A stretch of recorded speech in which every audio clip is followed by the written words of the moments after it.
자, 우리 지난주에 이어서 오늘 말씀 같이 좀 이어가기를 원하는데요.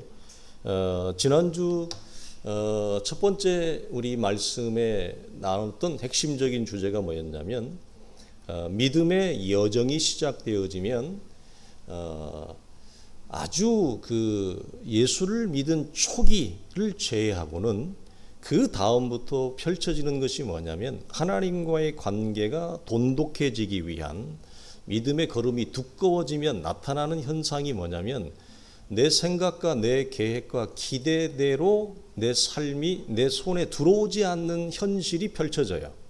이것 때문에 굉장히 많은 성도들이 당혹스러움을 경험합니다. 그래서 이게 깊어지면 어떡하냐면 포기하고 싶어서 포기하는 것이 아니라 포기할 수밖에 없는 상황 때문에 어쩔 수 없이 포기를 하게 되어지죠. 그래서 내가 통제하는 삶이 아니라 하나님이 통제해 주시는 대로, 그리고 이걸 이렇게 얘기했어요. 내가 조작하거나 내가 내 인생을 내 마음대로 배열하고 싶은 이 육체의 욕망과 자기중심적인 모든 이 패러다임이 하나님이 깨요.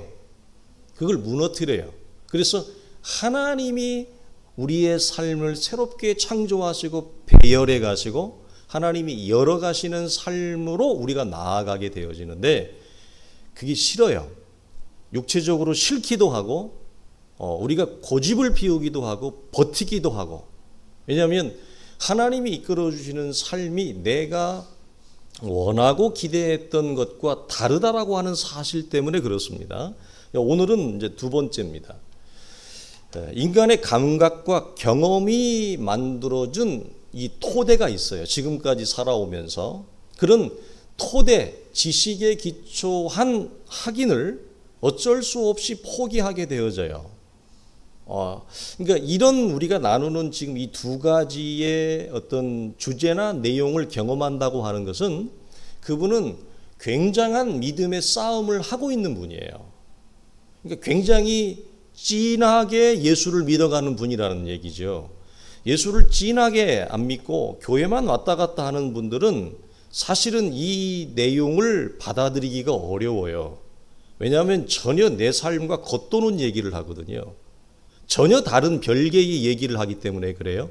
그러나 예수를 진하게 참된 제자의 길을 걸어가는 사람들은 이 말에 동의를 합니다. 그래서 새로운 감각을 배울 수밖에 없게 되어집니다. 이것이 오늘 우리가 두 번째로 나눌 내용이에요. 그래서 자, 믿음의 걸음이 시작되어지면 누구나 육체의 감각과 다른 새로운 감각을 배우기 시작해요. 여러분, 우리가 예수를 믿고 난 이후에 믿음 이후에 주어진 감각이라고 하는 것은 우리가 대표적으로 무엇을 얘기할까요? 하나님의 은혜에 대하여 우리가 반응하는 감각인데 믿음이에요. 그래서 하나님의 사람들은 이 세상에서 보통 얘기하듯이 검소하게 살아간다, 착하게 살아간다, 윤리적으로 살아간다, 법이 없어도 살만한 사람이다, 근검절약한다, 이런 건 하나님의 사람들이 살아가는 삶의 방식하고는 전혀 어울리는 코드가 아니에요. 기독교를 잘못 이해할 때는 사람들은 그런 것이 굉장히 아름다운 덕이라고 얘기하지만 여러분, 성경은 하나님의 은혜에 대하여 우리가 어떻게 감각하고 반응하느냐, 그것은 뭐죠? 믿음입니다. 그래서 모든 인간적인 기준과 육체의 타고난 본성과 기질을 뛰어넘는 유일한 길이 있어요. 그건 믿음이에요.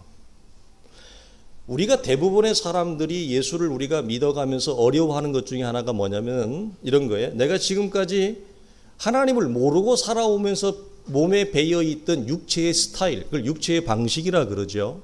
그 육체의 방식이 우리를 굉장히 넘어뜨립니다. 또 하나는 뭡니까? 타고난 본성입니다. 육체의 부모로부터 유전적으로 받은 육체의 기질과 성정이 다 우리가 한 기질 하잖아요. 우리가 다 한 성격 하거든요. 그래서 예수를 믿어가면서 제일 우리를 넘어뜨리는 것 중에 하나가 두 번째 요소가 뭐죠?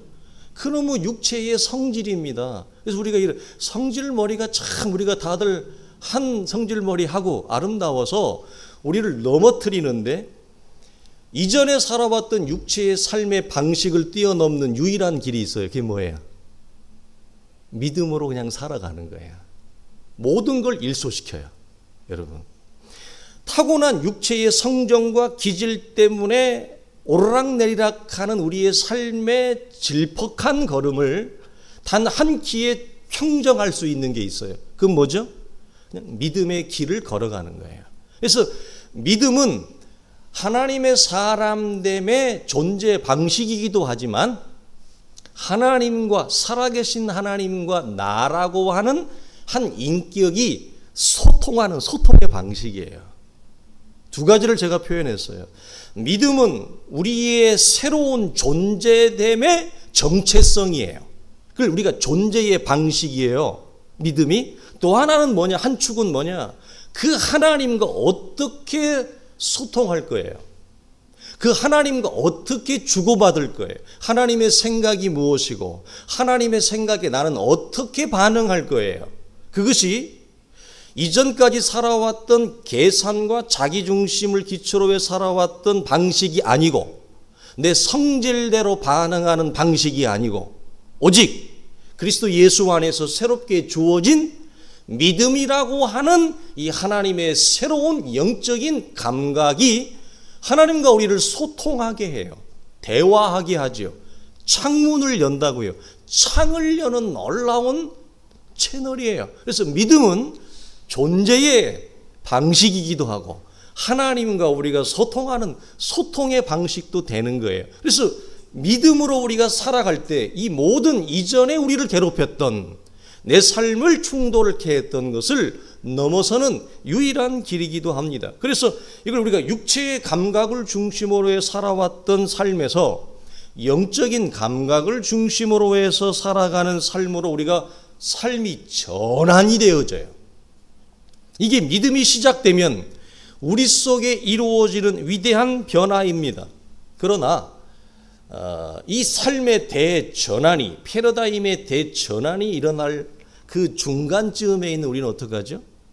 우리가 금방 나누었던 두 가지 요소 때문에 하나 더 얘기하면 세상의 유혹과 세상의 구조와 문화가 이걸 우리를 환영하지 않거든요. 어떤 걸? 믿음으로 살아가는 것을 환영하지 않아요. 세상 자체가, 이 세상의 구조와 문화가 우리를 거리를 둔단 말이에요. 거리를 두는 것만은 우리 양반이죠. 우리를 거절하고 대적하고 우리를 모자란 사람처럼 취급한단 말이에요. 이 세 가지 요소 때문에 어떻게 돼요? 이 대전환에 있을 때 모든 신자들이 혼란하고 혼동을 경험하는데 이것은 너무나도 자연스러운 일입니다. 그래서 우리는 이 자연스러운 일 가운데서 우리의 존재 방식이 새롭게 창조되어진 거예요. 왜? 하나님의 사람으로 새롭게 존재가 되어졌기 때문에 새로운 존재는 새로운 존재 방식을 갖는 거예요. 옛사람은 옛사람의 존재 방식을 갖고 믿음이 들어온 이후에는 믿음의 존재 방식을 갖는 거예요. 그러니까 우리가 어떤 일을 결정하고 선택할 때 선택과 결정의 기준이 어떻게 돼요? 달라져요. 이전에 육체의 방식에 근거해서 살아왔을 때 어떤 일을 대하거나 사람을 대하거나 우리가 결정할 때 결정의 기준이 철저히 자기중심적이고 육체의 계산에 의해서 우리는 결정을 한다고요. 우리 지난주에 어떻게 나누었죠? 사람들이 결정하는 결정의 기준점은 다 보면 전부 다 나중에 가면 뭐가 딱 남냐면 이렇게 해치고 가면 딱 하나 남아요. 그게 뭐예요? 돈이에요. 명분도 있고 그럴싸하게 포장도 하고 뭐 이렇게 저렇게 막 포장을 막 해요. 근데 벗기고 딱 마지막에 가면 그렇게 결정한 기준이 뭐예요? 딱 하나 남아요. 왜 그렇게 했어요? 경제적인 이유 때문에 그래요. 대부분. 그래서 이렇게 경제적인 이유와 기준을 결정으로 삼았던 육체의 방식에서 믿음의 방식은 이걸 놓는 거예요. 그건 뭐예요? 하나님의 말씀이 철저한 기준이 되는 거예요. 이게 삶이 전환이 와요. 이게 내 삶에 내가 믿음의 세계 속에 하나님의 자녀라고 하는 그 내용 속에 깊이 들어오는 걸 무엇으로 확인하느냐? 경제적인 가치와 기준과 말씀의 가치와 기준 사이에서 내가 지금 뭐 하고 있어요? 갈등하고 있고 혼란스러워하고 있고 힘겨워하고 있다, 싸우고 있다는 증거 자체가 뭐죠? 내가 믿음의 선한 싸움을 싸우고 있는 증거란 말이에요.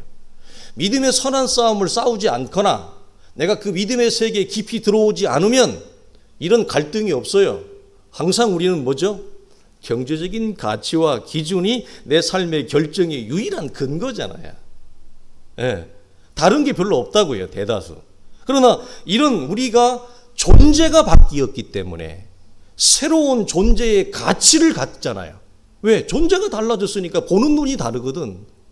해석하는 게 다르거든. 그러니까 가치의 기준, 결정의 기준이 달라진 거잖아요. 우리가 그런 세계 속에 여러분 들어와 있는 겁니다. 그래서 존재가 바뀌어지면 존재의 기준이 달라져요. 이게 뭐예요? 삶의 전환이 우리 속에 들어온 거예요. 이게 구원이 가져오는, 믿음이 가져오는 위대한 하나님의 사람들의 실제죠. 이게 현장인 겁니다.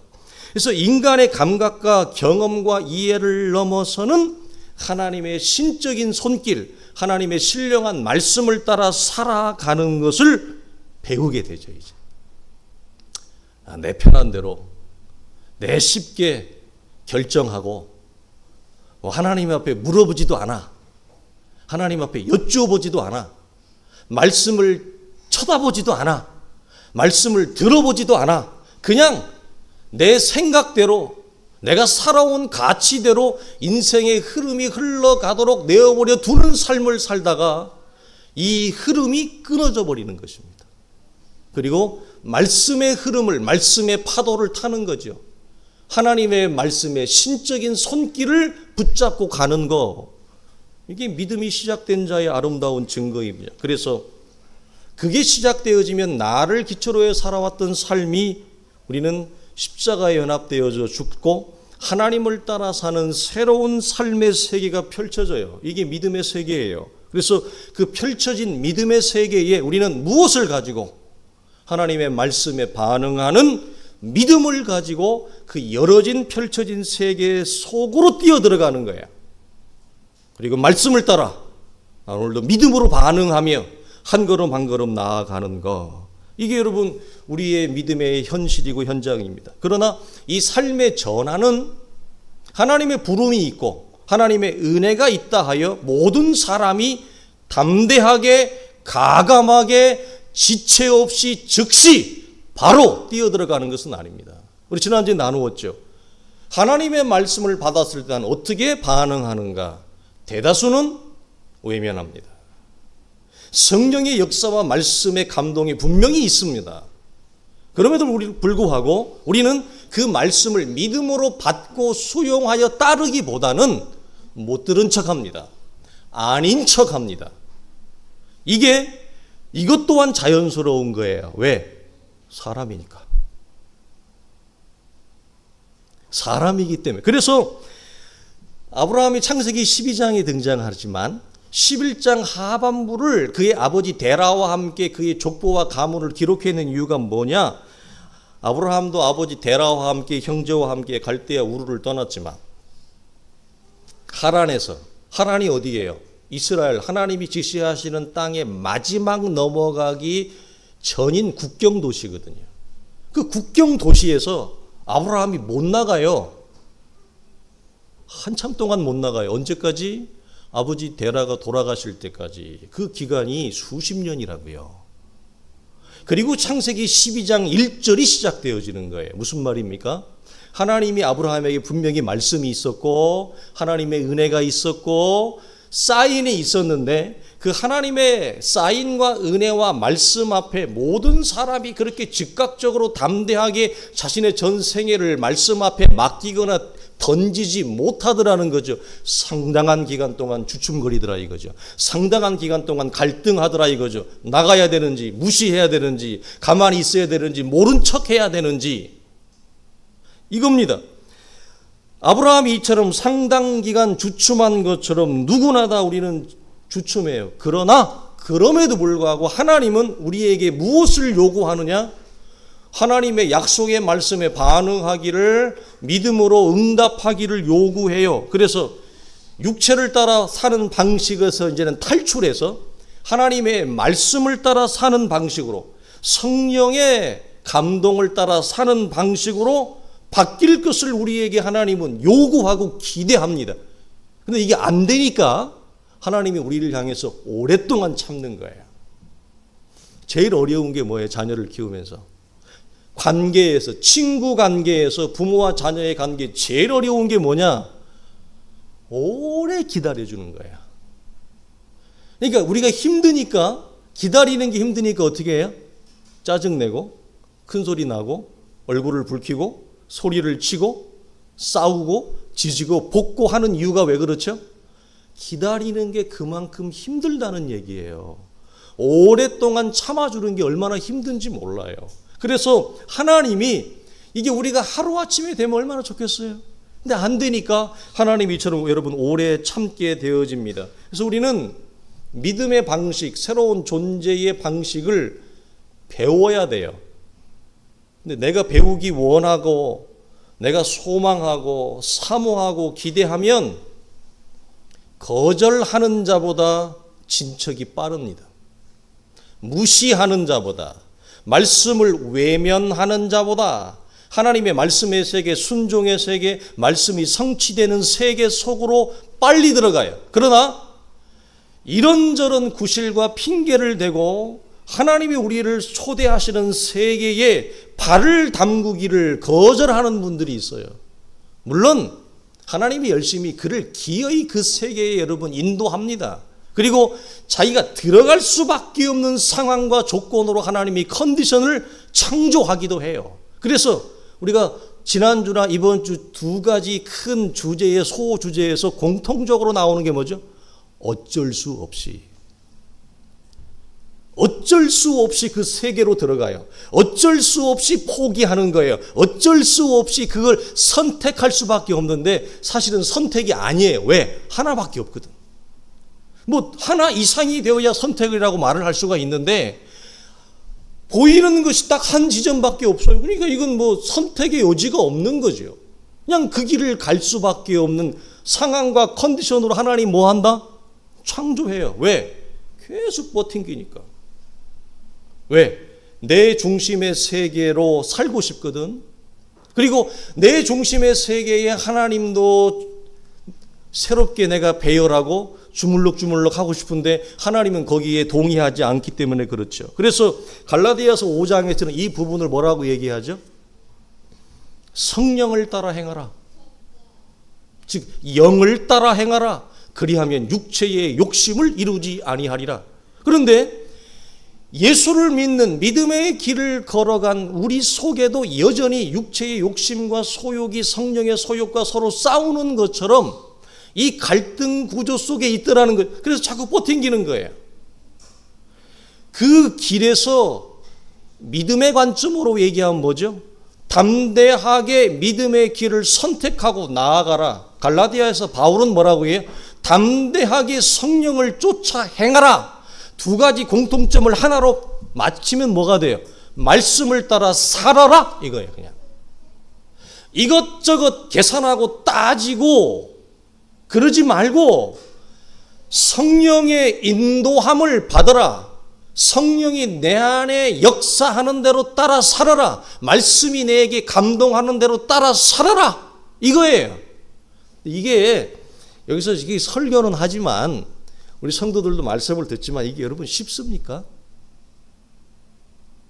이걸 딱 하려고 했더니 말씀을 따라 사는 쪽을 선택을 하려고 하니까 갑자기 주변에 계산해야 될 것들이 막 타타타타타타타 일어나잖아요. 이 삶의 스타일에서 일어나야 돼요. 여러분. 믿음의 역사가 일어나지 않는 이유는 여기에서 걸리기 때문에 그래요. 이걸 사역자의 관점으로 보면 왜 어떤 사역자는 사역을 하는데 사역의 어떤 열매나 역사가 현저하게 드러나고 어떤 사람은 평생을 목회해도 아주 지루하게 목회를 합니다. 아주 지루하게 목회한다는 말은 무슨 말이냐면 교회의 사이즈나 뭐 숫자나 이런 거에 상관없이 평생을 목회해도 그 목회자를 통해서 창조의 역사가, 새로운 생명의 역사가 일어나지 않는 목회자들이 있어요. 그런 목회자만의 문제가 아니라 교회 전체의 문제이기도 한데, 그런 교회의 특징이 뭐냐면 하나님의 말씀을 따라 순전하고 담백하게 따라가지 않고 계속해서 인간적인 계산을 기초로 해서 이런 구실 저런 구실 이 핑계 저 핑계를 대고 정작 말씀의 세계에, 믿음의 세계에 자신의 생애를 내어 맡기지는 않아요. 따라 들어가지는 않아요. 그런데 귀로는 들어서 다 안다고 그래요. 배워서 다 안다고 그래요. 요거와 내가 말씀을 따라 사는 거, 성령을 쫓아 행하는 거하고는 천지차예요. 그런데 대다수의 사람들이 말씀을 듣거나 배우면 자기가 그렇게 말씀을 따라 사는 것으로 착각을 해요. 감동이 있는 말씀, 아주 은혜가 있는 말씀을 들으면 그 착각을 더 심하게 해요. 그거와 내가 말씀을 따라 하나님이 지시하신 땅으로 들어가는 것은 전혀 별개예요. 이걸 우리가 나누고 있는 거예요. 그래서 새로운 존재의 방식이라고 하는 것은 세 가지입니다. 육체의 시선에서 영적 시선으로의 시선의 전환이 일어나고, 육체의 욕심이 성령의 소욕을 따르는 삶으로 전환되어지고, 단조로운 평면과 같은 1차원적인 삶, 아주 1차원적인 삶은 뭐냐면 본능에 충실한 삶이에요. 무엇이 말까? 무엇을 먹을까? 무엇을 입을까? 무엇을 마실까? 예수를 믿지만 이 머리의 생각 속에 상상에 펼쳐지는 게 뭐냐? 하나님의 나라와 의가 아니고 무엇을 먹을까? 입을까? 마실까? 단조로운 평면과도 같은 삶, 되게 지루한 삶이고 되게 소모적인 삶이고 되게 지치는 삶이에요. 이 삶은 이게 육체에 속한 삶들이란 말이에요. 이 단조로운 평면과 같은 삶에서 다채로운 하나님의 세계로 뛰어 들어가는 거예요. 그게 열어지는 거예요. 그게 육체에서 영이 열어지고 우리가 믿음의 방식을 택하고 들어갈 때 펼쳐지는 겁니다. 그래서 1차원적인 삶에서 다차원적인 삶으로 내 삶이 새롭게 세팅되는 거예요. 믿음이 들어오면. 그러니까 존재가 달라요. 이게 생각하는 게 달라요. 1차원적인 삶이 여러분 다차원의 삶으로 우리는 새롭게 세팅이 되니까 하나님의 자녀, 믿음을 가진 자의 여러분 그 영적인 가치가 여러분 얼마나 고귀하고 위대하고 큰지 몰라요. 좀 고상한 거예요.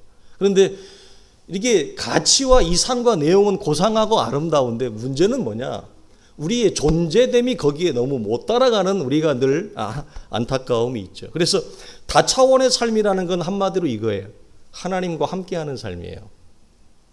하나님과 동행하는 삶이에요. 하나님의 임재 가운데 들어가서 그 임재 가운데 하나님이 나에게 감동하시고 열어주시고 보여주시는 대로 순종하고 따라가는 삶이에요. 단순해요. 이 안에서는 따르는 데서는 단순하다 이 말이에요. 그래서 하나님의 임재와 인도 가운데 열어지고 풀어지는 세계는 결코 단조롭지 않다.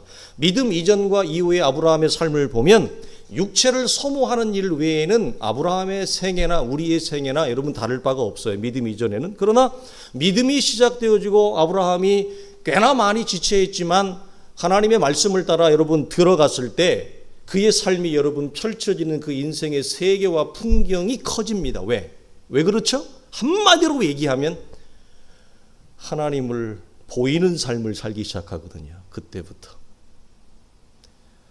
아브라함의 삶은 죽고 자기 중심의 세계는 파괴되어지고 하나님이 아브라함을 통해 창조하고 빚으려고 하는 하나님의 세계가 아브라함의 인생 속에 펼쳐지거든요. 그 크신 하나님을 보이기 때문에 결코 단조롭지 않습니다. 지루하지 않습니다. 우리가 단조롭고 지루한 이유는 내중심의 삶에서 탈피하지 못하기 때문에 그래요.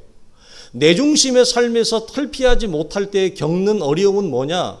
항상 갈급함과 항상 결핍과 부족과 불만족이에요.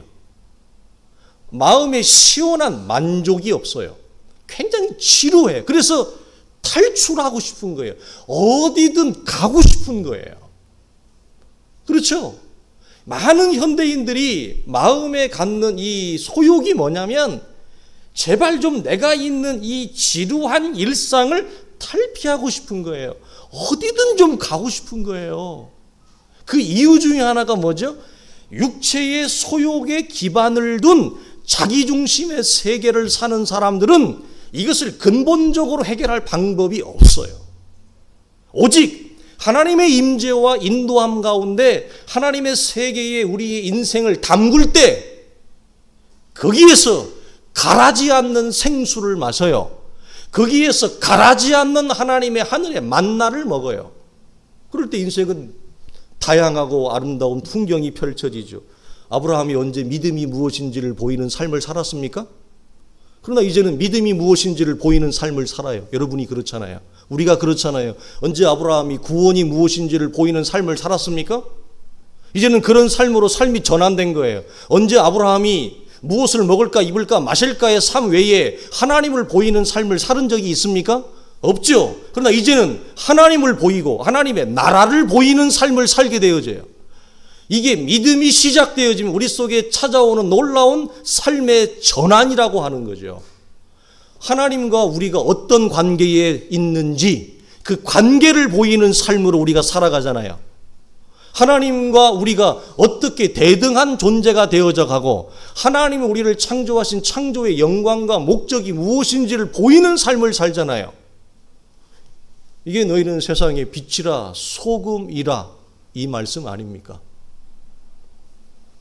여러분 참으로 다 담을 수 없는 다차원의 세계를 아브라함은 여러분 보입니다. 이것이 믿음의 길을 걸어갔던 아브라함과 우리의 공통점이에요. 그러니까 아브라함의 길은 아브라함의 길이 아니라 그걸로 끝나는 것이 아니라 우리의 각자의 고유한 길이 되어지고 우리 교회 공동체의 길이 되어지는 거예요. 그러나 아브라함과 우리의 유일한 차이가 있다면 아브라함은 이 모든 믿음의 길을 다 마친 자입니다. 그리고 안식에 들어간 자입니다. 그러나 우리는 아브라함이 걸었던 그 길 어디 여정 어느 즈음을 우리 교회와 우리 성도들은 함께 지금 걸어가고 있는 거예요. 이것이 아브라함과 우리 사이에 여러분 유일한 차이가 될 겁니다. 여러분 아브라함은 가라에서부터 시작을 합니다. 아브라함의 믿음은. 그래서 아브라함이 여호와의 말씀을 따라갔고 마침내 가나안에 들어갔다. 그리고 아브라함이 그 땅을 또 지납니다. 가나안에 들어갔는데 왜 가나안에 정착하지 않을까? 왜 그 땅을 지나 베델 동쪽 산으로 장막을 옮겨 또 점점 남방으로 옮겨가더라. 이게 믿음의 시작인 창세기 12장부터 믿음의 클라이맥스인 창세기 22장까지 아브라함은 한 곳에만 전혀 머물러 있지 않습니다. 아브라함은 계속해서 움직입니다. 총 몇 번의 동사가 나오냐면 16번의 동사가 나와요. 그리고 아브라함은 22장까지 10개의 장에서 총 17개의 스토리가 나와요. 더 있겠지만 17개만 선별해서 17개의 각기 다른 상황과 장면을 기록해요. 그 17개의 사건이 100년의 기간 동안 펼쳐지는 동안 아브라함은 16번을 움직입니다. 왜 여러분 아브라함이 계속 움직일까요? 우리가 소돔 고모라 땅을 차지했던 롯을 이제 이야기를 우리가 기억을 해봅시다. 롯이 가나안 연합왕에게 이제 끌려가잖아요. 그때 아브라함이 집에서 키운 사병을 몇 명을 데리고 가죠? 318명. 여러분 아브라함이 이렇게 많이 이동을 할 때 자기 가족, 자기 조카로 아내 이렇게만 움직인 게 아니에요. 수백 명이 움직여요. 여러분 생각을 해보세요.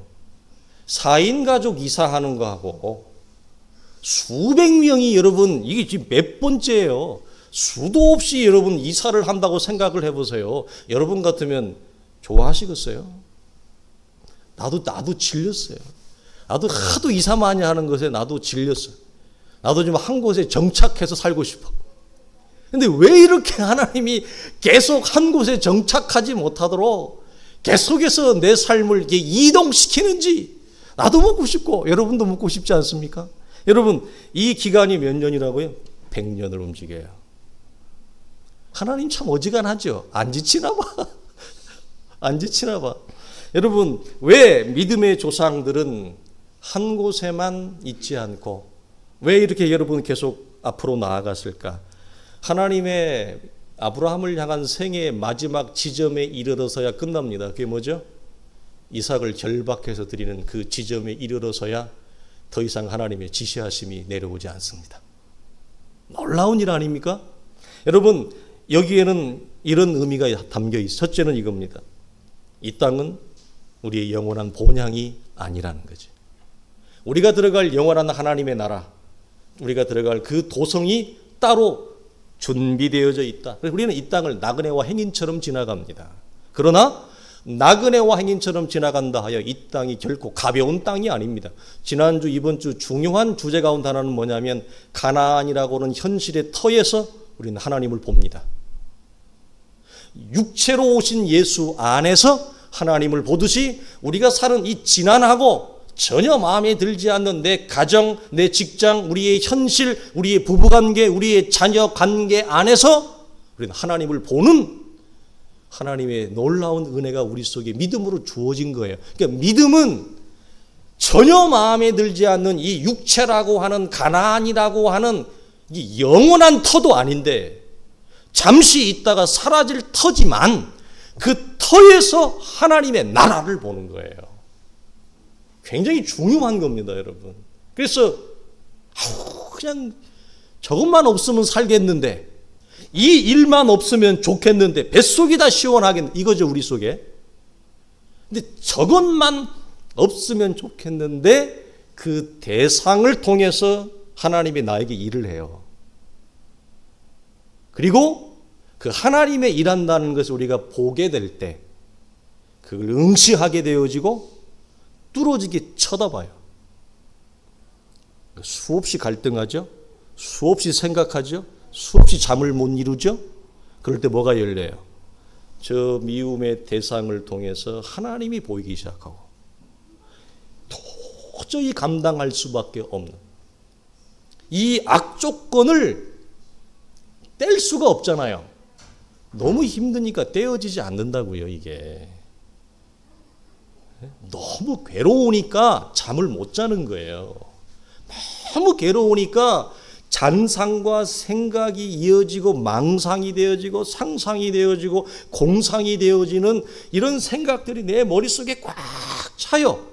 이런 악한 조건과 현실 속에서 이거 쳐다볼 수밖에 없잖아. 쳐다보기 싫은데 쳐다본다고.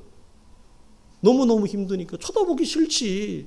쳐다만 보면 스트레스를 받는데 내가 긴장을 하는데 그래도 쳐다볼 수밖에 없단 말이에요. 그 기가 막힐 수렁에서 하나님의 일하심을 보고 하나님을 보게 돼요. 그래서 하나님이 우리에게 주신 이 펼쳐진 이 풍경 안에서 하나님과 하나님의 나라를 보는 믿음의 안목과 시선이 열어진다. 이것을 뭐라? 영혼을 바라보는 우리의 믿음의 시선이 이 조건 속에서 열어진다. 이게 하나님이 우리 속에 창조하시려고 하는 이것이 그래서 이삭을 결박하는 사건에 이르기까지 하나님이 아브라함을 끌고 가는 거예요. 그래서 아브라함은 이삭을 받을 때도 하나님의 일하심을 받잖아요. 어떻게? 아무것도 없는 자신도 이미 늙었고 사례도 늙었고 이 상태에서 아무것도 없는 이 조건에서 하나님이 결과와 현실을 만들어내는 하나님의 일하심을 받잖아요. 자, 한번 경험했죠. 그 상태에서 다시 이삭을 결박해 드리라고 할 때 아브라함은 뭘 봐죠? 이삭이라고 하는 하나님의 약속의 실체, 그 속에서 하나님의 일하심을 또다시 보고 하나님의 시선과 하나님의 계획을 보는 거예요. 여러분, 이것이 그래서 이 우리의 현실의 악한 조건이라고 하는 것이 우리를 이렇게 위대하게 여러분 만들어냅니다. 여러분, 두 번째는 이거죠. 우르와 하란, 처음 만났던 하나님입니다. 거기에서 배우는 하나님, 그리고 세겜과 베델에서 배우는 하나님, 이집트로 내려가죠. 그랄과 부엘세바에서 배우는 하나님이 각각 다릅니다. 우르와 하란에서 배우는 하나님으로 아브라함이 여러분 멈췄다고 한다면 한번 생각을 해보십시오. 우르와 하란에서 배우는 하나님으로 아브라함의 걸음과 믿음이 멈췄다고 생각해 보십시오. 창세기 22장이 여러분 그려질 수 있을까요? 만들어질 수 있을까요? 결코 불가능하죠. 이것은 무슨 말입니까? 하나님은 한 장소에 다 담을 수 없는 크신 하나님이라는 진리입니다. 그리고 동시에 아브라함이 각각의 장소에서 배우는 하나님이 다릅니다. 그리고 그 각각의 장소를 떠날 때마다 아브라함은 어떻게 되어 있느냐? 변화되어 있어요. 성장해 있어요. 우리가 여기에서 교회를 시작하고 6년의 걸음을 걸어오면서 우리 성도들이 정말 놀랍게 변했습니다. 이 장소에서 놀랍게 변했어요. 6년 안에 이렇게 못 변해요, 여러분. 인간적인 조건과 계산을 따지자면. 예. 그래서 여러분, 각각의 장소에서 하나님의 일하심과 각기 다른 하나님의 역사를 통해서 우리는 더 크고 더 다채로운 하나님과의 관계와 세계가 우리 속에 열어주는 축복이 있습니다. 그래서 아브라함은 이 차원에서 점점점 변해져 가고 성장합니다. 마지막으로 이겁니다. 한 지역과 장소에 하나님을 다 담아낼 수 없듯이 믿음이라고 하는 여정이라고 하는 것은 결코 지식이나 설명으로 축소되어질 수 없는 한계를 가지고 있어요. 그러니까 믿음을 이런 거죠. 나는 오늘 내 입장에서 최대한 잘 가르쳤어. 우리 성도들 입장에서 나는 내 입장에서 최대한 잘 배웠어, 따랐어, 들었어. 이것으로 믿음이 완성되면, 이것으로 믿음의 결과가 실제가 일어난다면 얼마나 좋겠습니까? 그러나 믿음이라고 하는 것은 지식과 교리와 이성으로 결코 다 담을 수 없고 축소시킬 수 없는, 지식을 훨씬 상회하고 이성을 훨씬 상회하고 지식과 내용을 훨씬 상회하는 하나님의 실제가 우리의 삶의 세계 속에 펼쳐져요. 그런데 그 삶의 세계 속에 펼쳐지는 진짜 믿음은 여기 설교를 통해서 앉아서 배우는 것으로 담을 수 없어요. 성경 공부를 통해서 그것을 담아낼 수 없어요. 그럼 그 진짜 알맹이, 그건 어떻게 여러분 우리가 담아내고 어떻게 열매를 맺어요? 우리 성도들처럼 이 질퍽한 현실에 내 몸을 담글 때입니다.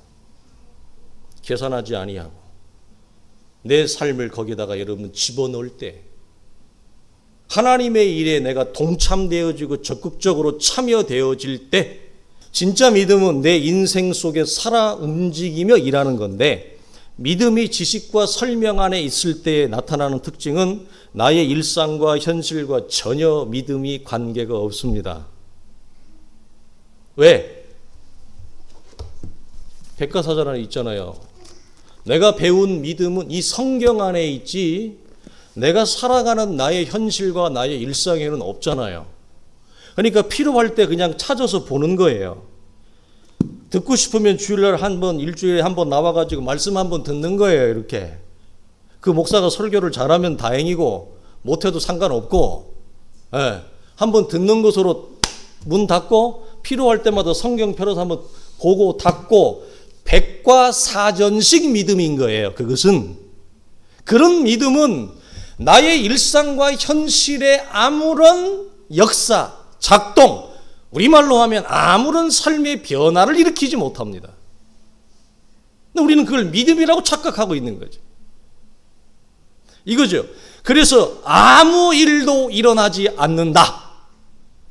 오랫동안 그 훌륭한 목사님, 그 좋은 설교를 수십 년을 들었는데 아무런 일도 내 안에 일어나지 않더라. 그래서 하나님은 안 계신 거죠. 죽은 거죠. 그래서 교회를 떠나더라. 특히 나라는 존재 안에서 그렇습니다. 나라는 한 인생과 인격과 존재 안에서 수십 년을 교회 안에 있었는데 아무런 변화가 일어나지 않더라. 이거죠. 하나님이 어디 있어요? 있기는. 이게 다 왜 그래요? 백과사전식 믿음을 가지고 있다 이 말이에요. 뛰어들어야 돼요. 유재석 씨가 그러대요. 들이받아야 된다고. 안 될 때 안 되더라도 들이대야 됩니다. 자기의 무명 생활을, 그 오랜 서름의 무명 시절을 곱씹으면서 안 될 때 안 되더라도 들이대야 됩니다. 주저앉으면 안 됩니다. 잠깐 쉬어도 안 됩니다. 계속 앞으로 나아가야 됩니다. 유재석 씨가 설교를 하더라고요. 그게 믿음이에요. 그게 내 안에 여러분 믿음의 역사입니다. 이 지점이 오랫동안 교회 안에 있으나 영적인 변화와 성숙을 경험하지 못하는 그리스도 예수 안에 어린 신자들의 특징이기도 해요. 이게. 그래서 다 귀로는 풍성하고 입으로도 풍성합니다. 그런데 실제로 자신의 손과 발은 가나안 땅에 들어가지 않습니다. 이 손을 안 대요. 담그지를 않아요. 그러니까 아무런 변화가 일어나지 않죠. 그럼 어떻게 하라는 말이냐? 유재석 씨가 설교한 대로 하시면 됩니다. 담대하게 뛰어들어야 되죠. 이 부분에서는 여러분 좀 과하게 적극적이어도 됩니다. 좀 과하셔도 돼요. 하나님이 조절해 주셔요. 우리가 너무 과하면. 그래서 삶의 현실 속에서 진짜 말씀하시는 하나님이구나. 우리 청년들의 입장에서 보면 강단에서 목사님이 얘기하는 그런 소리가 아니라 내 삶에서 기가 막힐 삶의 웅덩이와 현실이라는 조건 속에서 하나님이 정말 나에게 말씀하시는구나. 지쳐 있을 때, 아무것도 하기 싫을 때, 무기력증에 빠져 있을 때, 내 인생의 장래와 소망과 비전이 없을 때 나를 찾아오셔서 위로하시고 나를 일으켜 세워주시고 내 손을 붙들고 인도하시는, 말씀하시는 살아계신 하나님인 것을 이 기가 막힌 삶의 현실과 조건 속에서 체득하게 되어지는 거예요. 그래서 삶의 현장을 통해서 믿음을 체득한 자들은 어떤 설교를 들어도 다 압니다. 어떤 설교를 들어도 100% 이해가 됩니다. 특히 한국교회처럼 요만한 범주의 설교는 어떤 설교를 들어도 자신의 온 몸으로 겪고 있고 겪어왔고 그런 내용을 기초로 해서 목회자가 설교를 하잖아요. 그러니까 해석하고 말 것도 없죠. 소화가 바로 되죠. 들으면 바로 그냥 받아 먹는 겁니다. 왜? 내가 그렇게 살아왔는데요. 뭐 들으면 바로 그냥 살이 되는 겁니다. 왜? 내가 지금 이렇게 살고 있는데요. 뭐 무슨 추가적인 부연 설명이 필요합니까? 내가 지금 이렇게 살고 있는데요. 그 말씀은 나에게 그냥 액면 그대로 그냥 달라붙는 겁니다. 척척 달라붙는 거죠. 그래서 여러분 가나안이라고 하는 현실의 터에서 지독하게 치열한 삶의 현장에서 배워가는 체득하는 믿음. 그래서 성경은 뭐라고 히브리서는 얘기하죠? 멈추지 마라. 뒤를 돌아보지 마라. 앞만 보고 가라. 왜? 멈추지 마라. 뒤를 돌아보지도 말라 그러냐? 그러면 넘어져요. 그래서 이 원리가 있어서 계속해서 앞으로 나아가라고 하는 거예요. 그래서 하나님이 아브라함을 한 장소에서 적응해서 편할만 하면 옮기라 그러는 거예요. 또 어디로 가라는 얘기예요, 그러면? 그러면 누구만 바라봐요? 그게 몸에 배이면 하나님만 보죠. 나만 바라보는 삶의 시선이 하나님만 바라보는 삶의 시선으로 완전히 바뀌어지는 거예요. 근데 이게 잘 안 되니까 하나님이 인위적으로 무엇을 동원해요? 초본을 많이 띄게 만드는 거죠. 이사의 기록을 많이 만드는 것입니다. 여러분, 그러니까 우리 사랑하는 성도들에게 여러분 옆에 이렇게 얘기합시다. 믿음의 길 위에서 당신이 있어 얼마나 감사하고 행복합니까?